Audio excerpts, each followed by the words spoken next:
Շնորհակալ եմ, եթե դուք իմ խոսքը ուշադիր ֆիքսեցիք, ես արդեն հիմիկվանից սկսել եմ լրացնել հայտարարագիր, սա նշանակում է, որ ես այն քաղաքացիներին չեմ դասվում, ովքեր որ մայիսի 30-ին են սկսում լրացնել, հետևաբար այդ զանգերի խցանման մեջ չէի կարող հայտնվել։ Ես ասում եմ, զանգահարեցի 4 համարներով, հիմա ես կընթերցեմ այդ համարները, որպեսզի տարընկալում չլինի եւ բոլոր համարներով չէին պատասխանում հեռախոսազանգին։ 12-ով սկսվող 77 77 19 77 77 21 77 77 19-21-ը կրկնվեց եւ 25 վերջում։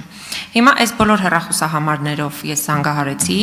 որովհետեւ գիտեի հարցս հնչեցնելու եմ, որպեսզի ավելի փաստարկված լինի։ Ոչ մեկ չպատասխանեց։ Հիմա դուք լինելով նաեւ ներկայացուցիչ, ես կուզենայի, որ առարկայական պատկերացում կազմեք իրավիճակի մասին, որովհետև դուք անշեցիք 6000 հարկատուների մասին, ովքեր որ անցնում են սրա միջով։ Իսկ այն, որ ասում եք, որ դուք համաձայն չեք, որ սա հոգեբանական եւ նյարդային process է, ես էլ ուզում եմ չհամաձայնեմ ձեզ հետ, որ այո, հոգեբանական եւ նյարդային process է տեխնիկական իմաստով, որ դու չես կարողանում այդ տվյալները ներբեռնել, այդ կանաչ պտիչկան ստանալ եւ առաջ գնալ։ Եվ նաև մի ավարտում եմ մի ճշգրտող հարց ձեր ամուսնու մասով որ ասացիք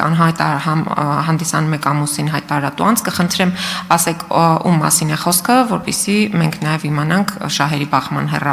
հետագայում վտանգը այսպես ասենք չեզոքացնելու համար շնորհակալ եմ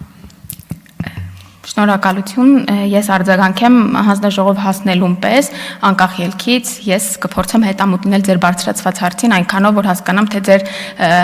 հեռախոսազանգը որտեղ է կանգնել։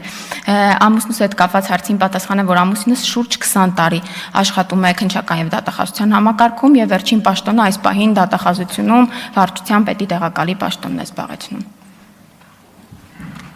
Գերամ Նազարյան Ներողություն, Արման Եղոյան Շնորհակալություն, նախ